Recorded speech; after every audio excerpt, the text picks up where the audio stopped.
আপনারা শুনছেন গল্পকথন by Kallol, chapter 2। আজকে আমাদের গল্প শীর্ষেন্দু মুখোপাধ্যায়ের খুনি।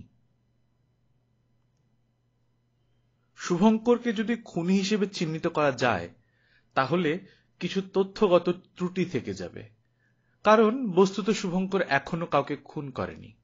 কিন্তু তাকে যারা খুব ঘনিষ্ঠভাবে জানে তারা অবশ্যই স্বীকার করবে যে শুভঙ্করের মধ্যে কিলার ইনস্টিংক্ট আছে। সবচেয়ে বেশি জানে সে নিজে। শুভঙ্করের বৈশিষ্ট্য এই যে সে ডান হাতে ঘড়ি বাঁধে। ঘড়িটা খুব শক্ত করে বাঁধে না, হাত নাড়লে চপাত করে চেনের শব্দ হয়। বাঁ হাতে স্টেইনলেস স্টিলের একটা বালা, যেমন শিখদের হাতে থাকে।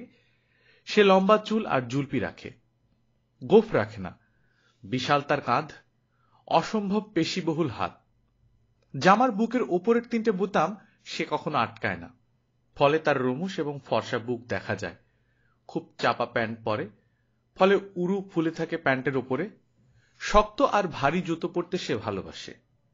অনেকটা লম্বা শুভঙ্কর, ফর্সা, বলিষ্ঠ এবং আক্রমণাত্মক চেহারা। চরিত্র অবশ্য খুবই সরল। হাসির ব্যাপার ঘটলে হাসতে হাসতে বেহেড হয়ে যায়। ফুটবল বা ক্রিকেটের মাঠে দর্শক হয়ে গিয়েও সে তুলকালাম চেঁচায় হা হা করে। অল্পেই ভীষণ উত্তেজিত হয়, আবার অল্পেই ঠান্ডা হয়ে যায়। প্রচন্ড আড্ডা মারতে ভালোবাসে। খাওয়া তার প্রচন্ড প্রিয় বিষয়। যখন খায় তখন মনে হয় জিঘাংসা বসে খাচ্ছে। সে সময় কারোর দিকে তাকায় না, কথা বলে না, অন্যমনস্ক হয় না। ঘুমও তার অসম্ভব প্রিয়। যখন ঘুমোয় তখন অতলে তলিয়ে যায়। ছুটির দিন হলে, কাজ না থাকলে, একঘেয়েমি লাগলে সে সোজা গিয়ে বিছানা নেয়, ঠিক 1 মিনিটের মধ্যে ঘুমিয়ে পড়ে। প্রচন্ড সিনেমাও দেখে সে, সপ্তাহের 3-4টে, বেশিরভাগ নাইট শো। আর তার প্রিয় হচ্ছে মহিলাবৃন্দ। কোনো বিশেষ মহিলার প্রতি নয়, কিংবা কেবল সুন্দরীদের প্রতিই নয়। সাধারণভাবে যে কোনো মেয়েই তার জীবন পথে রাস্তা পার হয় তার প্রতি সে মনোযোগী। অবশ্য একথা সত্য যে মহিলাদের মধ্যে কাউকেই সে কখনো তেমন করে পায়নি। দুজন মহিলা তাকে কারণবশত চড় মেরেছিল বলেও শোনা যায়। আবার প্রেম নিবেদন করেছে এমন মহিলাও আছে। হোসেন নামে এক বন্ধু আছে শুভঙ্করের। অবশ্য বন্ধু বলতে যা বোঝায় তা না হয় স্বাভাবিক ছিল। হোসেনের বয়স শুভঙ্করের চেয়ে অনেক বেশি। হোসেনের চুল এবং দাড়ি যথেষ্ট পাকা, চলন বলন ধীর স্থির, রোগা এবং আপাত দৃষ্টিতে শান্ত মানুষ সে। কলেজ স্ট্রিটের ফুটপাতে তার একটা বইয়ের দোকান আছে, আর আছে ছোট মতো বই বাঁধাইয়ের কারবার। পাজামা আর শার্ট পরে শীত গ্রীষ্মে, কালাশি টোলায় দিশি খায়। মাথার টাক ঢাকতে একটা মুসলমানি এবং মারোয়ারির মাঝামাঝি কায়দার কালো টুপি পরে। লোকে বলে সে আসলে কায়েতের ছেলে। দেশের গ্রামে এক নষ্ট চরিত্র ঘটনা ঘটার পর থেকে নাম ভাড়িয়ে কলকাতার জঙ্গলে লুকিয়ে আছে।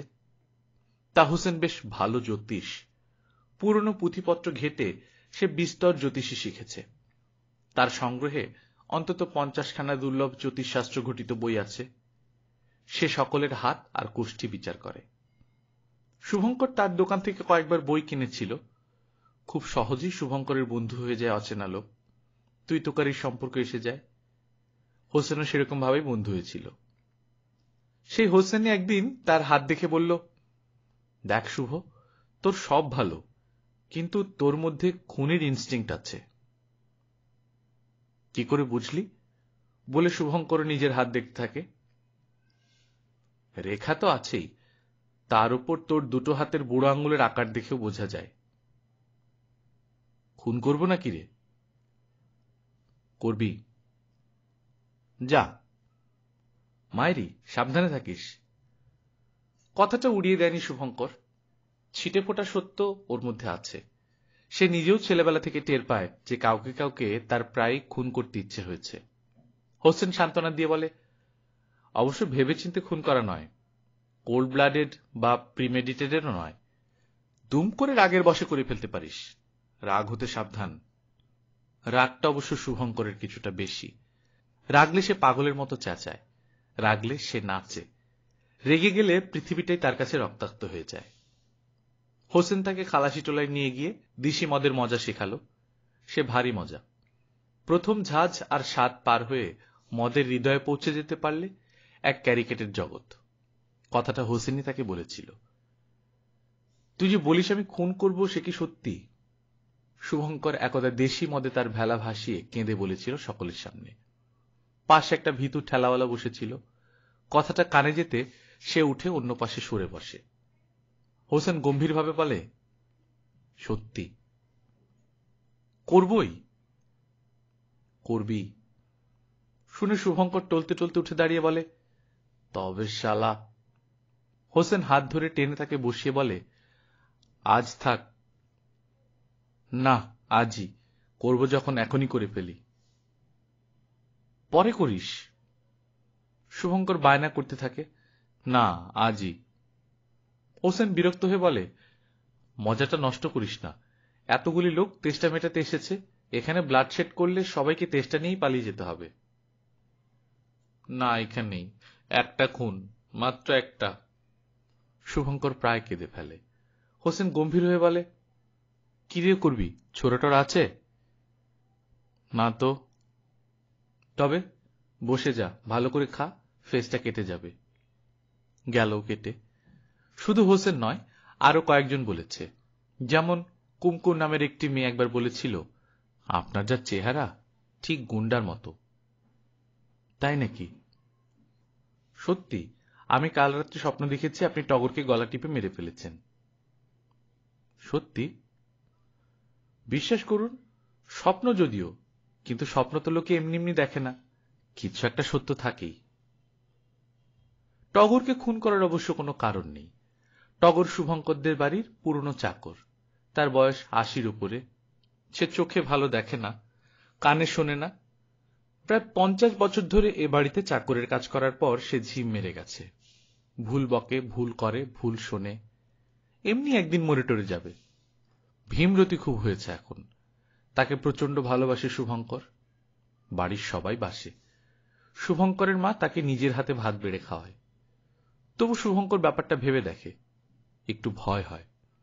নিজের দুহাতের বুড়ো আঙুল নিয়ে চিন্তা করে, হাতের রেখা নিয়ে ভাবিত হয়, তার ভেতরে অবিশ্বস্ত খুনি সত্যি কি লুকিয়ে আছে? শুভঙ্কর সম্প্রতি একটা বেশ ভালো চাকরি পেয়েছে। এ গ্রেড কোম্পানির জুনিয়র অফিসার, প্রচুর টাকা কামায়। চাকরিটা অবশ্য ধরা করা করে হয়েছিল। তার এক বিখ্যাত এবং প্রভাবশালী জ্যাঠামশাই আছেন। আত্মীয় নন, ডাকের জ্যাঠামশাই।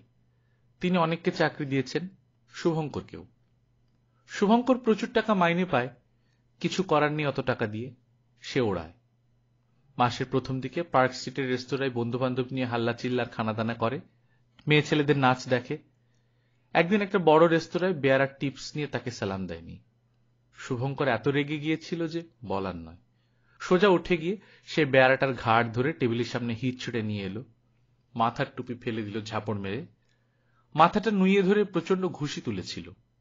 বন্ধুরা ধরে ফেলল।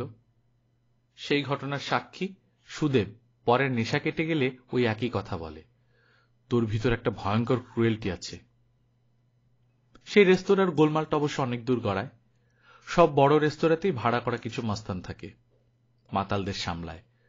শুভঙ্করের সেই কাণ্ডের পর তারা এসে তাকে দলবল শুদ্ধ প্রায় ঘাড় ধাক্কা দিয়ে বের করে দেয়। অপমানটা শুভঙ্কর ভোলেনি, বলে, কেন? রেস্তোরাঁর বেয়ারাটা আরেকটু হলে খুন হয়ে যেত। যা, সত্যি তোকে পুরো খুনির মতো দেখাচ্ছিল। দূর। শুভঙ্কর উড়িয়ে দেওয়ার চেষ্টা করে। সুদেব সিরিয়াস ভাবে বলে, উড়িয়ে দিও না বাপ, আর একটু হলে খুনটা হয়েও যেতে পারত। কিভাবে? কিভাবে হতো? একটা ঘুষি খেয়ে লোকটা মরে যেত নাকি? ঘুষি নয় চাদু, তোমার হাতে খাওয়ার ছুরিটা ছিল যে। ছিল? আলবাত, সেটা নিয়েই তুই উঠে গেলি। লোকটাকে ধরে ছুরি শুদ্ধ হাত উপরে তুলেছিলি মারবার জন্য। শুভঙ্কর শিউরে উঠে। খুব বেঁচে গেছে সে।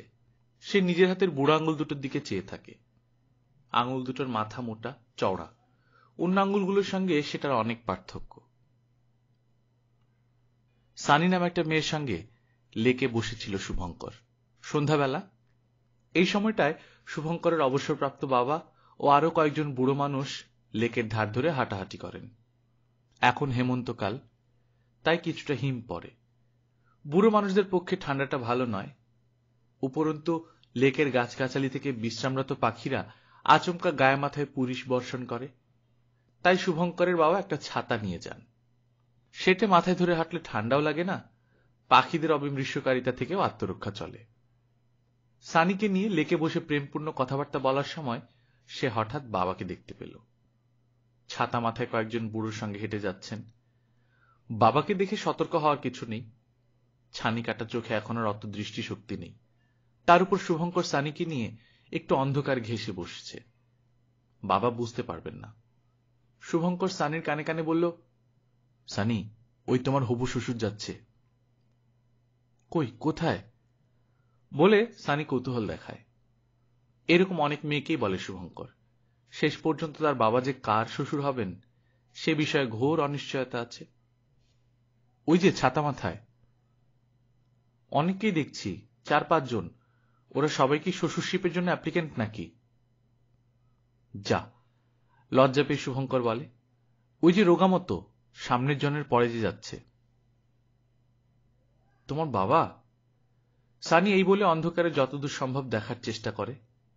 ঠিক এই সময় কতগুলো চ্যাংড়া ছোড়া ওপাশ থেকে বুড়োদের উদ্দেশ্য করে সুর করে চেঁচিয়ে বলতে থাকে, বৃষ্টি পড়ে টাপুর টুপুর। বুড়ো মানুষটা এই আওয়াজ শুনে দ্রুত হাঁটেন। একজন ম্লান স্বরে অন্যজনকে বলেন, নাতিরা কি বলছে শুনছেন? অন্যজন অর্থাৎ শুভঙ্করের বাবা উত্তর দেন, ওরা বুঝবে কি, বয়স হলে বুঝবে ছাতার কেন দরকার হয়। কিন্তু অপমানটা সহ্য করতে পারেনি শুভঙ্কর, বিশেষত যখন সানি সঙ্গে রয়েছে এবং সবাই শুনতে পাচ্ছে। ছোড়াদের আওয়াজ শুনে সানি হেসে ফেলল। কি বলছে শুনছ? মাগো, পারেও দুষ্ট ছেলেরা বুড়োদের খেপাতে। শুভঙ্কর সেই মুহূর্তেই বুঝতে পারে যে তার ভিতরে সত্যি খুনি ইনস্টিংক্ট আছে। এই শালা বলে লাফিয়ে ছুটে গেল সে। ডান হাতে ঘড়ি, বা হাতে বালা, লম্বা ঝাঁকড়া চুল মাথায়। তার চেহারাটা তখন সাংঘাতিক দেখাচ্ছিল। সে প্রায় ছেলেগুলোর উপর লাফিয়ে পড়ল। সব ছেলেই কিন্তু সন্ডাগুন্ডা নয়। এই ছেলেগুলো ভীতু টাইপ ছিল। শুভঙ্করের চেঁচানি শুনে পালালো তারা। বাবাকে অপমান? হ্যাঁ, আমার বাবাকে নিয়ে ঠাট্টা। ছেলেগুলো দৌড়ঝাঁপ করে পালিয়ে গেল। সন্ধ্যাবেলাটা খাট্টা হয়ে গেল একেবারে। সানি পরে বলল, শুভ, তোমাকে বিয়ে করতে ভয় হয়। কেন? তুমি বড় হুট করে রেগে যাও যে। এরকম অপমান দেখলে রাখবো না? বা? সানি গম্ভীর হয়ে বলে, অত রাখবার মতো কিছু বলেনি তো ছেলেগুলো। রাস্তাঘাটে এর চেয়ে অনেক খারাপ আর অপমানকর কথাবার্তা আমাদের কানে আসে। শুভঙ্কর কিন্তু লজ্জিত হয়েছিল। বলল, ছেলেগুলো ভালো। সানি বলে, অন্যরকম ছেলে হলে তোমাকে ছেড়ে দিত না।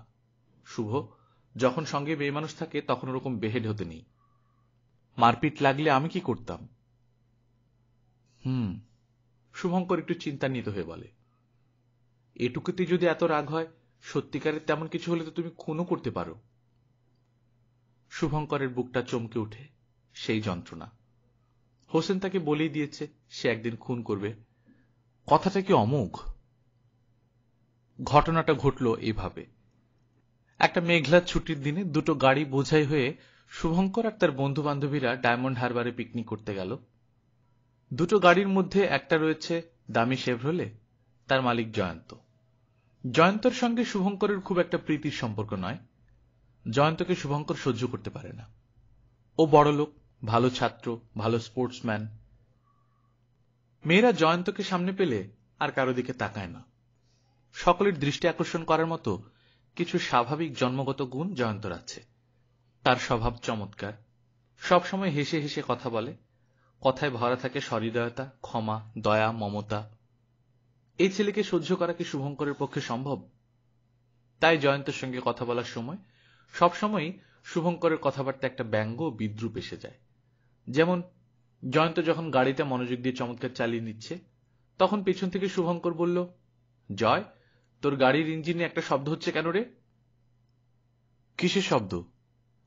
গোলমেলে শব্দ। আমি পাচ্ছি না, জয়ন্ত বলে। আমি পাচ্ছি। মায়াময়ী নামে যে অসাধারণ সুন্দরী মেয়েটির সঙ্গে জয়ন্তর প্রেম, সে সামনের সিট ওর পাশে বসেছিল। সে হঠাৎ কৌতুকের চোখে সানগ্লাসটা খুলে পিছু ফিরে শুভঙ্করের দিকে চেয়ে বলে, আপনি কি গাড়ির এক্সপার্ট? শুভঙ্করের ভয়ঙ্কর রাগ হল। না, সে গাড়ি চালাতেও জানে না। সে মাথা নাড়ল। মানবময়ী হেসে বলল, কোনো ভয় নেই শুভঙ্কর বাবু, গাড়ির কোনো ডিফেক্ট নেই। আমিও তো গাড়ি চালাই, তাই জানি। পিকনিকের জায়গায় গিয়েও নানা রকম হচ্ছিল। যেমন শুভঙ্কর ভালো সাঁতারু নয়, আর জয়ন্ত দুর্দান্ত সাঁতার দেয়। জলে নেমে জয়ন্তের সঙ্গে কম্পিট করতে গিয়ে সে নাকানি চোবানি খেল। অকারণেই প্রায় তার মেজাজ চড়ে যাচ্ছিল। মেয়েরা সঙ্গে আছে বলে মদের ব্যবস্থা ছিল না, 1 ক্রেট সফট ড্রিঙ্কস আনা হয়েছে। শুভঙ্কর ঠাট্টা করে বলে, জয়ন্তটা মেয়ে ছেলে হয়ে গেছে, এই কোক লেমনেড তো মেয়েদের ড্রিঙ্ক। আবার মানময়ী ঠাট্টা করে বলে, আপনি খুব মস্ত পুরুষ নাকি, ড্রিঙ্ক করলেই পুরুষ হয়? না না, তা বলিনি। যান না, গায়ের দিকে গেলে চোলাই পেয়ে যাবেন। ঝগড়া নয়, কিন্তু সকলের সামনে একটা অপমান। জয়ন্ত দারুণ রবীন্দ্রসঙ্গীত গাইল। শুভঙ্কর গান জানে না, কিন্তু মেয়েরা মুগ্ধ হয়ে জয়ন্তকে ঘিরে আছে। তার মধ্যে সানি বা কুমকুমও রয়েছে। শুভঙ্কর বুঝতে পারে তার চেহারা বা গুণাবলী জোর মার খেয়ে যাচ্ছে জয়ন্তের কাছে। তাই সে একসময় দলছুট হয়ে গেল অভিমানে। একা একা গঙ্গার ধার ঘেসে ঘেসে বেড়াতে লাগলো। শীতের নদীতে জেলেরা মাছ ধরছে নৌকায়। একটা হালকা মেঘ দূর ঘুড়ির মতো স্থির হয়ে আছে আকাশে। ওপারে বনরাজি নীলা, কিন্তু প্রকৃতি তাকে আকর্ষণ করে না। ভেতর ভেতর একটা অসম্ভব ফাটো ফাটো প্রতিশোধ স্পৃহা। সবাই যখন জিনিসপত্র গুছিয়ে নিচ্ছে, পাতা শতরঞ্চিও তোলা হয়ে গেছে, তখনও জয়ন্ত আর 3টে ছেলে ঘাসে বসে তাস খেলছিল। তাগাদা দিতেই তারা বলে, যাচ্ছি যাচ্ছি, আর 5 মিনিট, এই ডিলটা শেষ হলেই। সকলেই বিরক্ত। সন্ধ্যা হয়ে আসছে, প্রচন্ড শীত। ওরা তার মধ্যে একটা ডিল শেষ করে আরেকটা শুরু করে দিল। শুভঙ্করের রাগটা ছিলই। সে ধমক দিয়ে বলল, 2 মিনিটের মধ্যে না উঠলে সব হাটকে মাটকে দেব। খেলোয়াড়দের একজন বলে, তাই নাকি, দে না, জিওগ্রাফি পাল্টে যাবে। 12 টাকা হাঁটছি, ইয়ার কি নয়। জয়ন্ত বলে, তোরা অন্য গাড়িতে চলে যা, আমরা পরে যাব। কোনো কারণ ছিল না, কিন্তু হঠাৎ শুভঙ্কর মনে করল এটা তাকে ইচ্ছাকৃত অপমান। আবছা ভাবে তার নিজের কিলার ইনস্টিংক্টের কথা মনে হলো। রাগে অন্ধ হয়ে গেল বোধ বুদ্ধি। সে লাফিয়ে পড়ে 2 লাথিতে ছিটকে দিল সকলের হাতের তাস। জড়াজড়ির মধ্যে একটা নির্ভুল লাথি কষালো জয়ন্তের পেটে। সবাই অবাক। তারপরে লাফিয়ে উঠে সবাই তাকে ধরতে চাইছিল। শুভঙ্কর একটা ঝটকা মেরে ছুটে গেল। মস্ত একটা ডেগের মধ্যে বটি, ছুরি, হাতা, খুন্তি সব ভরা হয়েছে। ডেগটা তোলা হয়েছে গাড়ির ক্যারিয়ারে। শুভঙ্কর গিয়ে সেটার ভেতর থেকে মাংস কাটার ছুরিটা টেনে নিয়ে এলো। সবাই বাধা দিচ্ছে। জয়ন্ত লাথি খেয়ে উঠে দাঁড়িয়েছে অবাক হয়ে। শুভঙ্কর সকলের হাত ছাড়িয়ে তার দিকেই ছুটে গেল। কিছুই হয়নি। হোসেনের কথাটা ফলেনি আজও। কি করে ফলবে? ছুরি হাতে যখন ছুটে যাচ্ছিল শুভঙ্কর, তখন নিশ্চিত সে জানত আজই সেই আশ্চর্য ঘটনাটা ঘটবে, যা কখনো ঘটেনি কিন্তু ঘটার অপেক্ষায় আছে। সে তাই নিশ্চিত সেই পরিণতির দিকে বইয়ে দিয়েছিল নিজেকে। দৌড়ে গিয়ে সে জয়ন্তর সামনে একটা হাত তুলে কি একটা দুর্বোধ্য চিৎকার করে উঠেছিল। জয়ন্ত তার ব্যথাতুর মুখখানায় সামান্য হাসি হেসে বলল, তোর শালা, ওভাবে লাথি মারতে আছে? খুব লেগেছে রে। মানুষ এরকম নরম সহৃদয় ভাবে তার আক্রমণকারীর সঙ্গে কথা বলে মারা যায়? সবাই শ্বাস বন্ধ করে চোখ বুজে যখন রক্তপাত এবং মৃত্যুর অপেক্ষা করছে, তখন জয়ন্ত হাত বাড়িয়ে শুভঙ্করের কাঁধ ধরে বলল, আমাকে একটু ধরে ধরে নিয়ে যা। শুভঙ্কর হতভম্ব হয়ে বুঝল সে পারেনি, জোর বেঁচে গেছে। হোসেন বলে, খুব সাবধান শুভ, তুই একদিন খুন করবি। শুভঙ্কর বলে, যা। হোসেন বলে, করবি? শুভঙ্কর বড় ম্লান হয়ে যায়। আবার ভাবে, আমার মধ্যে যে অচেনা লোকটা আছে, যে খুনি, তাকে একবার পেলে হতো। শুভঙ্কর বলে, করব শুভঙ্করকে।